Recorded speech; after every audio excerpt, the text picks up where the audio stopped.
I think the embrace says it all, how Diego just ran to his voice and they embraced. Gosh, it was so great. That's so awesome. Amanda Brandeis, again, she's racking up the time she's made me cry. So, great Gets her story. every time. Great story. It really is. Sweet story. Hey, if you have a MoviePass subscription, you might get some money back. The company just filed for Chapter 7 bankruptcy liquidation. MoviePass gave subscribers access to unlimited movies for $10 a month, but the company quickly ran into financial hurdles. As part of the filing, MoviePass also identified more than 12,000 subscribers it may owe money to, totaling about $1.2 million, which amounts to an average of nearly $100 a person. An Arizona man could face possible jail time for a charge relating to his refusal to stop feeding feral cats. Paul Rodriguez has had several encounters with police over the past year over his nightly routine of providing food for the stray cats. The town of Gilbert passed an ordinance in 2018 banning residents from feeding feral cats on town property. If convicted, the amount of time Rodriguez could spend in jail would be determined by a judge.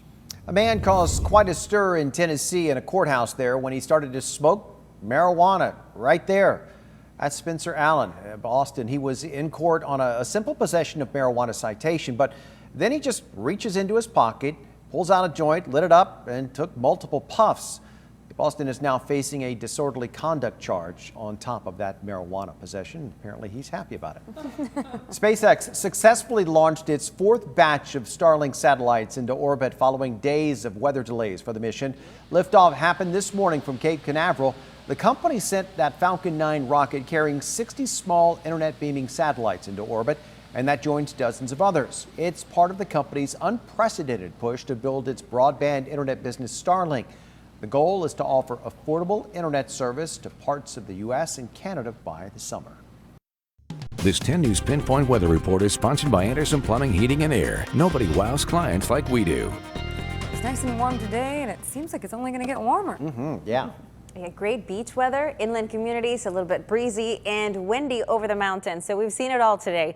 Gorgeous conditions at the coast. Look at this by one of our 10 News weather watchers, Joe in Carlsbad. A beautiful day, crystal clear. We did see a few clouds later into the afternoon as an upper level system passed by. This one by Apollo and Torrey Pines.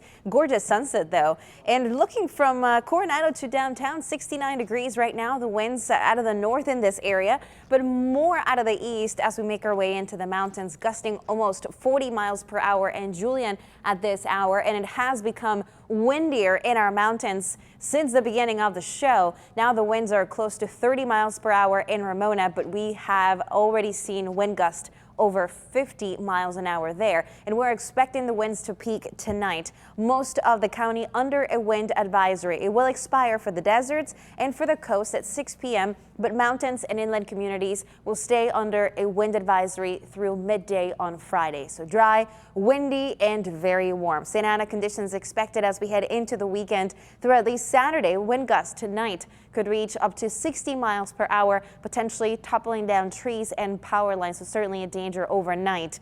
It'll be warm, especially warmer by the end of the week. Friday and Saturday, the warmest in our 7-day forecast. It cools back down next week with a chance for a passing light shower Sunday night into Monday. Not expecting a lot of rain out of it, but we do expect a big cool down. We see the colors changing, warming up to those oranges. That a good indicator we could potentially make it to the mid-80s in our inland communities. Then the cool air takes over much of the west coast on Monday. By next week, temperatures will be below the average. In Ramona tonight, down to 45 degrees. You add the wind and it's going to feel a lot colder. As we head into tomorrow, mid-70s in Poway and National City, almost 70 degrees. Also approaching 70 in Mission Beach, Santee, 74 tomorrow. 70s in Valley Center and Sonita, 71 degrees tomorrow. Expecting to add a little bit more heat by Friday, adding another 5 to 10 degrees, believe it or not. At the coast in our 10 News Pinpoint 7-day forecast, 80s Friday, upper 70s Saturday. By Monday, only 60 degrees. So big changes in just a matter of days. Inland communities will still be windy tomorrow, and expecting those winds to be a concern through the middle of the day in our mountains and over our inland communities. But by the afternoon, it'll stay breezy, and with the effects of Santa Ana winds, it's going to be warm Friday and Saturday, then much cooler next week. Big turnaround. Yeah. All right, thanks, Angelica. Neighbors in the North County, they are fighting to close the loop on a road that they say has turned into a traffic nightmare. It's a story our 10 News reporter Jeff Lasky is working on for 10 News at 6. He's got a preview. Jeff. Yeah, Steve, they mean the loop literally. If you've ever been through this part of Carmel Valley, you know everybody has to come down Carmel Valley Road. Just getting from here to here, a couple of miles, can literally take 45 minutes. Residents for years have been trying to get this road built. This is Village Center Loop Road, but you can see there's a big empty lot right here. That road has never been finished despite all their years of efforts trying to get that built. That would pull a lot of cars off the road heading to these schools down here. It's been a big fight, a big problem in a very dangerous area. So at 6 o'clock, we're going to look into what has been the obstacle. Why can't they get that last 700 feet of road built to try to clear up some of that congestion? Stephen Lindsay. An incredibly dense area. Jeff, thank you. Coming up, you're going to see a man literally get knocked off his feet when he learns the real value of his $345 watch. And meet the physician who is set to play in the Super Bowl this Sunday.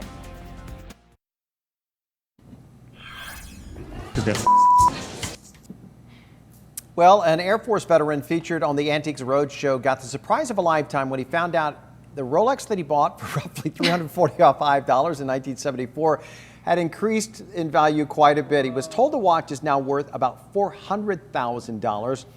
The estimate left the man literally floored, and he went on to learn that his watch, it might actually nab up to $700,000. It's a nice Rolex. Yeah. Wow.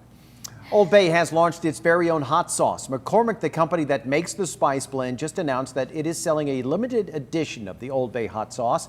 A 10-ounce bottle of the hot sauce will have a suggested retail price of $3.49. The Old Bay hot sauce will hit store shelves here in about a month. It's already sold out online.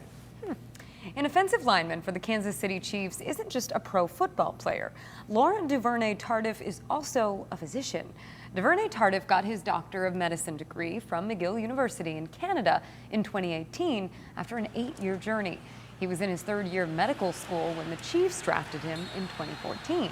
He spent years going back to Montreal during the off-season to do his clinical rotations. It was a grind, it was a lot of sacrifice, but at the end of the day, it was worth it. You know, when I stepped on that stage at McGill University and got my MD last year, it was probably the best moment of my life. I think all the ladies would agree. A catch. The 28-year-old eventually wants to practice emergency medicine. He still has to do his residency, but that remains on hold as he focuses on football and being in the Super Bowl, you know. Even I will admit that's a catch. Yep. Yeah, my daughter can marry him any day. Getting much needed medical supplies to parts of China affected by the coronavirus outbreak. A local group's creative solution that will see those supplies delivered by the weekend. Residents say this empty lot holds the solution for one of San Diego's worst traffic